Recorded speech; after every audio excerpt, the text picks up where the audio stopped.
Welcome to Photo Finds. I'm your host, Kevin Yee, and this week we're going to look at the Legoland Water Park in some more detail than we've done previously. Now, we've been here, but we haven't done the typical Photo Finds type view where we're looking at some of the details like menus and prices. So let's look here at the Beach and Brick Grill and have a glance real quick at what's available in terms of the food.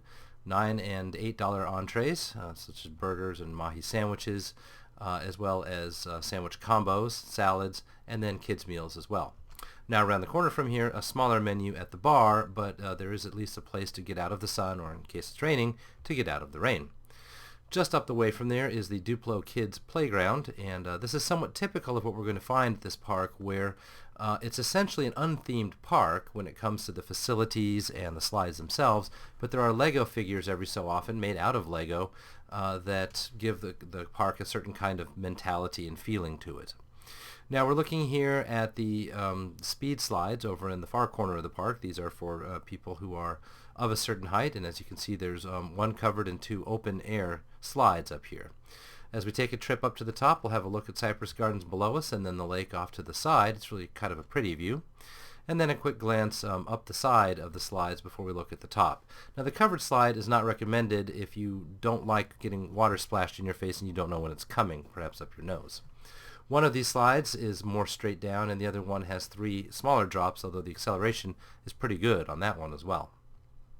Now these are the inner tube slides. There's two of them. One of them is covered and one of them is not. And you can see them from multiple angles here. And in both cases the inner tubes kind of ride up high on the sides of the slides, and that gives them their thrill even though it's not really about speed directly. There's a wave pool here, and as you can see it's mostly unthemed except for the Lego figure we'll see up at the front. These are what the waves look like. They're not particularly large, as you can tell, so this is more about a gentle child experience than it is about thrills for the older children in your family. So there's the Lego figure, and getting even closer we can see indeed she is made out of Legos, although the wave, it's not. Just outside the wave pool are two interactive tables. Now the one on the right is about sluice gates that you can move around to control the flow of water, and this one here has water guns to spin this fan and thus the table on which people have built Lego structures. There's also this device here where you can put your hands over these fountains and it causes the Lego bricks to push up because the water pressure has been building up inside. We're switching back over to the lazy river area now.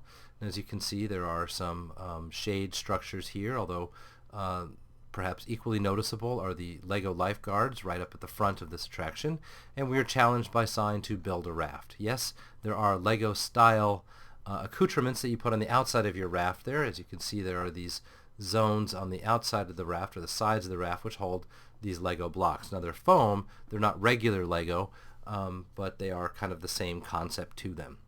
And then they have kids ones as well with no holes in the bottom, but that one also has no ability to build your blocks onto that one. So let's take a quick float around the lazy river, and you'll see that sometimes there are bricks in the water as a result of falling off of the rafts, but not a whole lot of theming otherwise. There are occasional figures like this one fishing or the cactus here, but by and large it's mostly a concrete experience. Some people use the Lego bricks as a way to build a bit of a pillow for their heads. That was an interesting idea.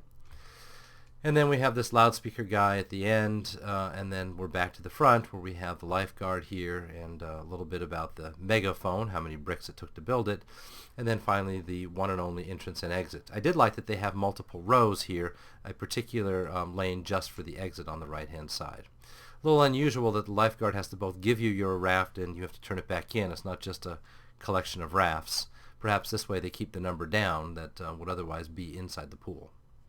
Now even the restrooms are themed, as you see on the outside there and a little bit on the inside. I did find it unusual that at the restroom right next to the kids' playground, the water playground, there are no small urinals. There were only the tall ones in the boys' room, of course. And this is probably a legacy from when this entire area was the Cypress Gardens Water Park rather than the Legoland Water Park. They just kept the whole thing intact, and they didn't really account for the changing audience necessarily.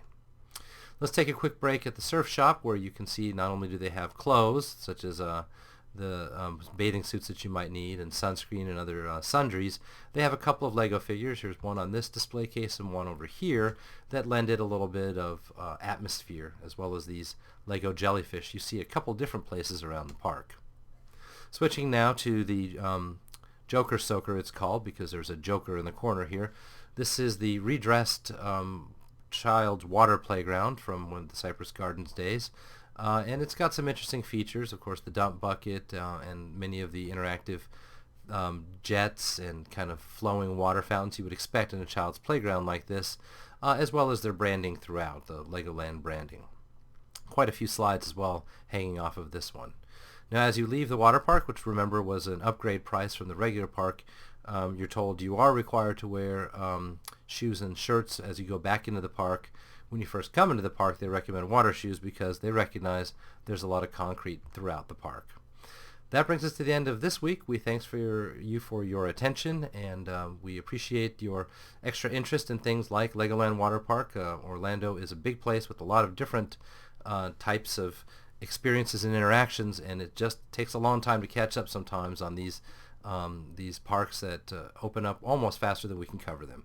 Thanks again, and we'll catch you next time.